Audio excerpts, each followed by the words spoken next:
안녕하세요. 여러분들의 얇고 넓은 지식을 더하여 줄 7분 역사 8월 9일의 역사 시작하겠습니다. 구독과 좋아요는 저에게 큰 힘이 됩니다. 감사합니다. 세계의 역사 기원전 48년 율리우스 카이사르가 폼페이우스를 파르살루스 전투에서 물리쳤습니다. 카이사르는 성공적인 원정을 기반으로 쌓은 명성을 정치적 역량을 늘리되 사용하고 싶어 했고 로마의 집정관이 되고 싶어 했습니다. 이에 원로원은 폼페이우스를 포섭하여 카이사르의 정계 진출을 방해하고 카이사르의 군대를 해산시키려 하였습니다. 결국 로마는 내전 상태가 되었고 이 전투에서 카이사르가 승리하고 로마의 실권을 장악합니다. 폼페이우스는 이집트로 망명하고 암살당합니다. 후일 카이사르는 알렉산드리아를 점령하였고 이곳에서 클레오파트라와 운명적인 만남을 합니다.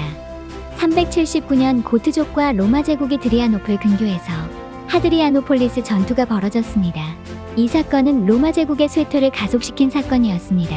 고트족은 동로마 제국의 영토를 침략했고 로마군은 고트족에게 패배했습니다. 이 패배로 로마 제국은 동서로 분열되었습니다. 1173년 이탈리아의 피사에서 종탑 건설이 시작됩니다. 이 탑은 나중에 피사의 사탑으로 유명해졌습니다.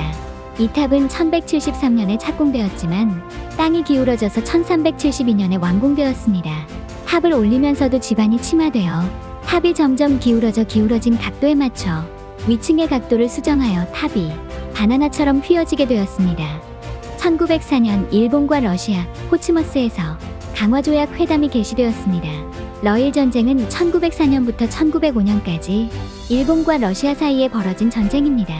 이 전쟁은 일본의 승리로 끝났고 일본은 러시아로부터 한국의 지배권을 인정받았습니다. 이 회담으로 일본은 한국의 지배권을 인정받았고 러시아는 만주에서 철수했습니다. 1937년 2차 상해 사변이 발발하여 중국군과 일본군이 충돌했습니다. 1937년 일본 해군 육전대 소속 오우야마 중위가 풍차오 공항에 난입하려고 행패를 부리다가 중국군에 의해 사살되었습니다. 이 사건을 풍차오 공항 사건이라고 합니다. 1945년 미국이 일본 나가사키에 원자 폭탄 펜맨을 투하했습니다. 제2차 세계대전 중 미국이 일본에 투하한 두 번째 원자 폭탄 투하 사건입니다. 미국은 히로시마에 원자 폭탄을 투하 후 일본 수뇌부가 항복하지 않자 이틀 뒤 나가사키에도 원자 폭탄이 투하되었습니다. 첫 번째 리틀보이의 암호명은 루즈벨트였고 두 번째 펜맨의 암호명은 처칠이었습니다. 두 폭탄 모두 미국과 영국의 지도자의 별명을 그대로 사용하였습니다. 1950년 국공내전 중 남펑 전투가 발생했습니다. 광둥성이 중국 공산당에게 넘어간 후 남펑다오로 후퇴한 중화민국군은 중국 공산당에게 골치덩이었는데 남펑다오가 주강 삼각주와 충저우 해협 사이에 전략적 요충지에 위치한 섬이었습니다. 공산군은 남펑섬을 탈환하기 위해 공격 2시간의 전투로 공산군의 승리로 끝나게 되었습니다. 1960년 레오폴드빌 콩고에서 남카사이가 독립을 선포했습니다. 1965년 싱가포르가 말레이시아로부터 독립되었습니다. 1969년 찰스 맨슨 일당이 폴란스키가 습격 사건을 일으켰습니다. 찰스 맨슨 일당은 미국의 사이비 종교 집단입니다. 이 집단이 일으킨 폴란스키가 사건으로 5명이 사망하였고 피해자들이 미국 문화계의 유명인이라 미국 사회는 충격에 빠지게 되었습니다. 1974년 워터게이트 사건으로 리처드 닉슨 미국 대통령이 사임하자 부통령 제럴드 포드가 38대 대통령으로 취임했고 임기 후 76년에 있던 재선에서는 낙선하였습니다. 1993년 알베르 2세가 벨기에의 왕에 즉위했습니다.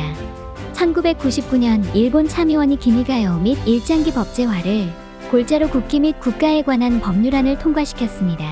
이 법률안은 국기를 일장기로 국가를 기미가요로 정하고 공공기관과 학교에서 국기 개양과 기미가요 제창을 의무화했습니다. 이 법률안은 극우파들의 요구에 따라 통과되었으며 진보 진영과 좌파 진영의 반발을 불러일으켰습니다. 기미가요는 일본 제국 시절의 국가로 1888년부터 국가로 사용되었고 제2차 세계대전 중에도 사용되어서 반발을 일으키게 되었습니다. 기미가요의 한국어 뜻은 왕의 치세입니다. 2005년 우주왕복선 디스커버리호가 임무를 마치고 무사히 지구로 돌아왔습니다. 디스커버리호는 1984년 4월 12일에 처음 발사되었으며 2011년 6월 15일 임무를 끝으로 퇴역했습니다. 디스커버리호는 총 39번의 임무를 수행했으며 165명의 우주인을 우주로 보내고 지구로 데려왔습니다. 2012년 런던 올림픽에서의 남자 축구에서 역사적으로 손꼽힐 만한 한일전이 펼쳐졌습니다. 올림픽 대표팀은 이날 3, 4위전에서 일본을 만나 박주영과 구자철의 골로 일본을 2대0으로 이기고 올림픽 축구 역사상 첫 동메달을 획득하게 됩니다. 2007년 미국 서브프라임 모기지론 사태의 영향으로 다우존스 공업평균지수는 사상 최대의 폭락폭인 387.18p를 기록하며 폭락했습니다. 프랑스 최대은행 BNP 파리바 은행은 미국 서브프라임 모기지론 사태에 따른 신용경색을 이유로 자사의 세계 자산 유동화증권 펀드에 대한 자산가치 평가 및 환매를 일시 중단했습니다. 해당 펀드에 투자한 사람들의 돈이 휴지가 되면서 신용경색을 불러오고 이어 파는 전 세계 주식시장을 곤두박질하게 만들었습니다. 2014년 미국 미주리주 퍼거슨시에서 마이클 브라운 총격 사건이 발생했습니다. 미국 미주리주 퍼거슨시에서 흑인 청년 마이클 브라운이 백인 경찰관 드래건 쇼퍼에 의해 총에 맞아 사망했습니다. 이 사건으로 퍼거슨에서 폭동이 발생했습니다.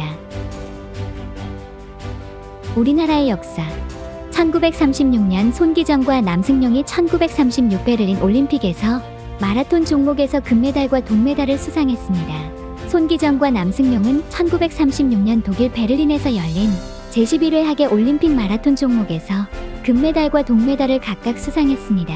이 두 선수의 우승은 일제강점기 조선인들에게 큰 희망과 자부심을 안겨주었습니다. 1967년 제1차 한일강용회담이 개최되었습니다. 도쿄에서 열린 이 회의는 8월 9일에서 11일까지 열렸고 한국은 경제발전을 위해 2억 달러 상업차관을 일본으로부터 지원받았습니다. 1972년 대한민국 문교부가 국기에 대한 맹세교육을 실시했습니다. 이 교육은 학생들이 국기에 대한 존경심을 기르고 나라 사랑의 마음을 고취하기 위해 실시되었습니다. 1979년 YH 사건이 시작되었습니다. 가발 업체였던 YH 무역의 여성 노동자 190여 명이 회사 운영 정상화와 노동자 생존권 보장을 요구하며 서울 마포구 신민당사에서 농성을 벌였던 사건입니다. YH 여공 신민당사 점거 농성 사건이라고도 합니다. 1992년 황영조 선수가 바르셀로나 올림픽 마라톤에서 금메달을 수상했습니다. 손기정 선수의 베를린 마라톤 우승 이후 정확히 56년 만에 대한민국 국적으로 최초 우승했습니다. 2위로 들어온 일본 모리시타 선수와의 레이스는 지금 봐도 감동적이었습니다. 1999년 영등이는 장선우 감독의 영화 거짓말에 등급 보류 판정을 내렸습니다. 이 영화는 개봉 당시 극심한 논란을 불러일으켰습니다. 영등이는 이 영화의 내용이 폭력적이고 선정적이라며 등급 보류 판정을 내렸습니다. 이 영화는 결국 1999년 11월 16일에 재심의를 거쳐 청소년 관람 불가 판정을 받았습니다. 2001년 김용곤이 한국인 최초로 단독 태평양 요트 횡단에 성공했습니다.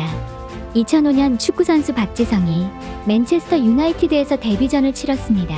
박지성은 2002년 한일 월드컵 이후 네덜란드 에인트 호번으로 이적 후 맹활약을 했고 이를 기반으로 맨유의 선수가 되었습니다. 이후 약 7년간 맨유에서 활약하며 많은 국민들 새벽 잠을 빼앗게 됩니다. 희망은 우리가 나아갈 수 있도록 해주는 힘이다. 넬슨 만델라, 당신의 마음에 희망을 잊지 마세요. 그 희망이 오늘을 살아가게 해주는 원동력입니다. 영상을 시청해주셔서 감사합니다. 그럼 오늘 하루도 힘내시고 구독과 좋아요 잊지 마세요.